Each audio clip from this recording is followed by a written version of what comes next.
Sa totoo lang, minsan hindi ko na alam kung paano uumpisahan. May mga panahon na mapapatanong ka, makakabalik pa ba ako sa dati? Magagawa ko pa ba ulit yung mga ginagawa ko noon? Hey, it's me, Bads Veron. It's another day, another ka-vlog-vlogan. Hanggang isang araw, may nagsabi sa akin, "Uy madam, napapanood kita, nakaka-inspire yung mga videos mo." At minsan nga, nakapag-scroll ako ng mga comment dito sa Black App, may mga nanonood pa pala ng mga let reviewers, humihingi ng let reviewers, and even mga pertinent papers para sa DepEd ranking. At alam nyo, sa mga simpleng words and comment lang yon, pero tinamaan talaga ako. Alam ko sa sarili ko na hindi ako sikat, at hindi ko rin hinangad na sumikat. Pero kung papalarin, bakit hindi? Char!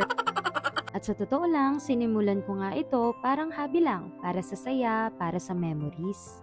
Pero habang tumatagal, nare-realize ko na hindi lang pala para sa sarili. Hindi na lang puro makeup, sayaw, o trends. Unti-unti naging opportunity para magbahagi ako ng let reviews, journey ko bilang tutor, sub-teacher, hanggang sa DepEd ranking process. At ngayon nga, permanent teacher na. At sa totoo lang, grabe rin yung pakiramdam ha, kapag may nagsasabing nakakatulong yung ginagawa mo. Aminin natin, masarap mabuhay, lalo na kung alam mong may naaambag ka. At syempre, nung na-permanent ako, pinangako ko talaga sa sarili ko na hindi ako magiging mareklamo. Dahil bago pa man ako pumasok sa profesyon na ito, nakita ko na kung gaano kahirap at kabigat ang trabaho ng isang guro. Pero sabi ko noon, handa ako. At syempre, kailangan magpasalamat tayo dahil may trabaho tayong pinagpapaguran. Dahil itong trabahong to, hindi lang siya basta trabaho, hindi lang ako basta nagtuturo, kundi nagagawa ko rin yung mga bagay na mahal ko. At hindi lang yun, masarap sa pakiramdam na may naiaambag ka at pinagkakatiwalaan ka. Pero, aminin ko rin ha, habang tumatagal, hindi ko namamalayan, natutulad na rin pala ako sa iba. Hindi naman pala dahil sa mareklamo sila, kundi kasi naiintindihan ko rin sila. At ngayon, masasabi ko talaga, mahirap magsalita sa una, lalo na kung wala ka sa sitwasyong yun. Pero ulitin ko lang ha, hindi tayo nagrereklamo.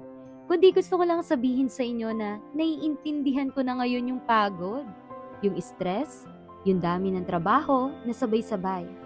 At doon mo marirealize na normal pala mapagod. At normal din pala na madala ka rin ng sistema. Pero bigla akong naalala, no? Isa pala sa mga pinangahawakan ko noon nung naging substitute teacher ako. May mga guro na nagsabi sa akin noon na ipagpatuloy ko kung ano yung nasimulan ko. Maging isang liwanag ako na magpapaalala sa kanila kung paano sila noon, nung bagong guro pa lang sila. Ipinaalala ko daw kung paano sila nagsimula noon.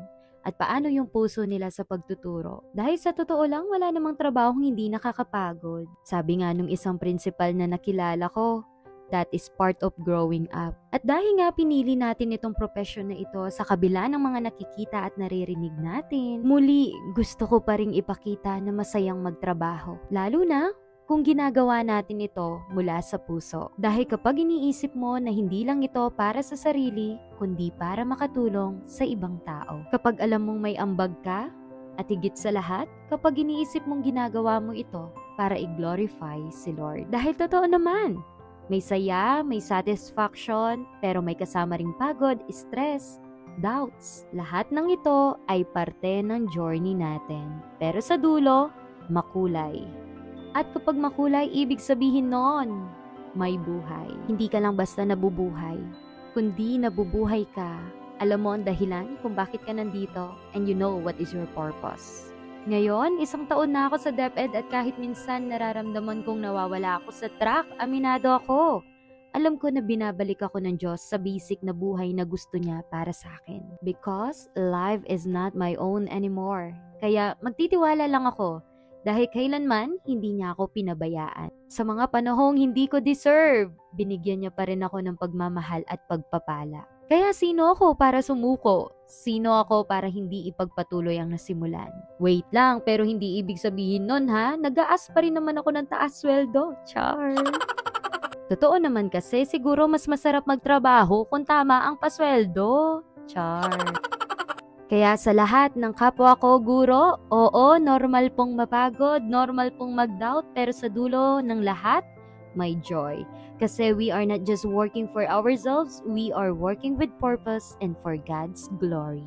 At alam niyo ba, bago matapos ang video na ito, gusto ko lang i-share sa inyo, nung college ako, gusto kong mag-volunteer sa mga public school ng pagbabasa. I mean, yung magtuturo ako, magbibigay ako ng oras ko na magturo sa mga batang hindi pa marunong magbasa. Masasabi ko talaga sa sarili ko noon, no? Grabe yung passion grabe yung linalagay ni Lord sa heart ko ng pagtuturo. Pero ngayon, hindi na natin kailangan kasi may aral program na. At ito na nga, naghahanda na nga ako para sa aral program. Hoping and praying, itong naisip nilang isang aksyon, isang programa, ay maging solusyon kung ano man yung problema ng mga bata sa pagbabasa. Kaya natin yan.